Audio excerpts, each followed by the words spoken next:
Hello guys, আসসালামু আলাইকুম। আমি মারুফ গেমিং। হ্যালো, এটা আমার নতুন ইউটিউব চ্যানেল। প্লিজ এই ইউটিউব চ্যানেল আপনারা সাপোর্ট করবেন।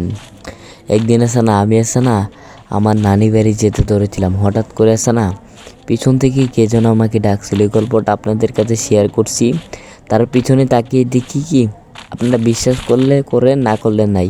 এটা বাস্তব ঘটনা, আমার জীবনের ফার্স্ট একটা ঘটনা শেষ।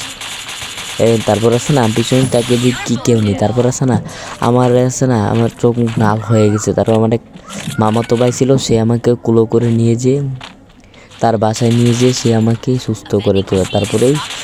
তারপরের দিন এক কবিরাজ এসে বলে একে একটা জিনে ধরেছে। এই জিনটা সারানো ধরলে একটা লাগবে।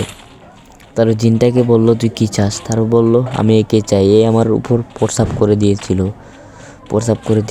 এর বদল কিছু চাস না, হাতে কিন্তু তোরে ঝুলিয়ে দিব।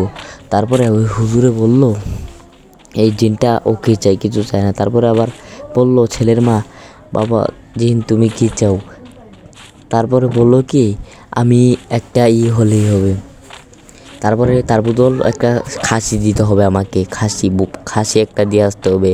ওই যেখানে মুতে দিয়েছিল ওই বট গাছটার অনেকটা খাসি দিয়ালেই আমি ওকে ছেড়ে দিব।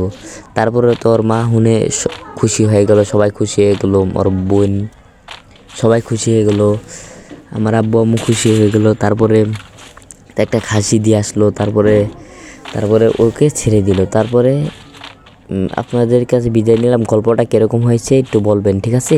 ধন্যবাদ। আর নতুন নতুন গল্প পেতে চাইলে চ্যানেলটা সাবস্ক্রাইব করবেন, ঠিক আছে?